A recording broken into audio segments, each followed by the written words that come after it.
নমস্কাৰ।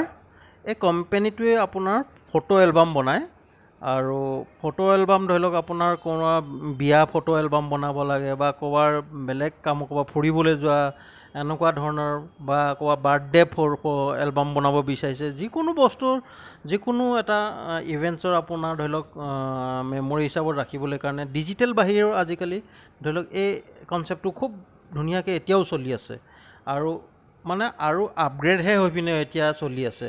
আপোনাৰ photo album এখেতলোকৰ ওচৰত বহুত বিভিন্ন প্ৰকাৰৰ ফটো এলবাম আপুনি পাব।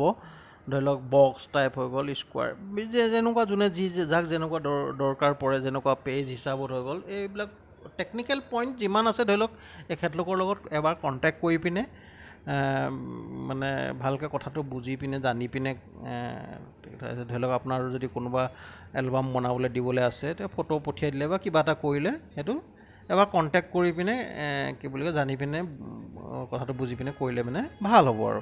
এতিয়া ধৰি লওক মই এইটো একচুৱেলি ইয়াত চলি আছে এতিয়া ধৰি লওক আপোনাৰ ফটো ভিডিঅ' এছিয়া 2024 প্ৰগতি মৈদান দিল্লীৰ ভিতৰত চলি আছে। তাত এখেতলোকৰ এইটো ষ্টল লগোৱা আছিলে। সেয়ে মই ইয়াত এতিয়া বিভিন্ন প্ৰকাৰ দেখিলোঁ আৰু কি বুলি কয় বহুত চাইজৰ ৰখা আছে, বহুত বেলেগ বেলেগ ডিজাইনৰ। এখেতলোকৰ এই এড্ৰেছখিনি আৰু কণ্টেক্ট নম্বৰ মই আপোনালোকক শ্বেয়াৰ কৰি দিছোঁ। আৰু কি বুলি কয় যদি দৰকাৰ হয়, লুধিয়ানাৰ হয় কোম্পানীটো, পঞ্জাৱ লুধিয়ানা।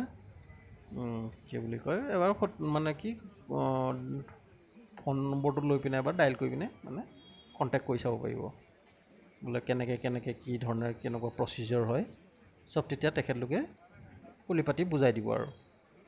ইয়াত মানে ধৰি লওক আপোনাৰ পইচা পাতি কিমান ল'ব, কেনেকুৱা ধৰণে কামবোৰ কৰি দিব, এইবোৰ বহুত টেকনিকেল পইণ্ট বহুত থাকে। আৰু এয়া কিছুমান এখেতলোকে প্ৰাইচ লিষ্ট দিয়া আছে আৰু ধৰি লওক প্ৰতিটো প্ৰাইচ লিষ্টটো কভাৰ নহয়গৈ, যিমান যি হ'লেও ভাৰ্বেলি যিমান তেখেতলোকে বুজাব পাৰিব ভালকৈ সিমানটো ধৰি লওক প্ৰাইচ লিষ্টত কেতিয়াবা কভাৰ হয়, কেতিয়াবা নহয়। এটা এই ভিডিঅ'টো ধৰি লওক এটা জাষ্ট এটা ইনফৰ্মেশ্যন আৰু তাৰমানে যেনেকুৱা ধৰণৰ আপোনাৰ এলবাম বনোৱাওঁ বুলি ক'লে মানে বনাব পাৰিব।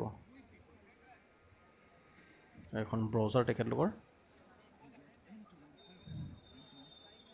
ৰেড লিষ্ট ব্ৰাউজাৰ চব দিয়া আছে।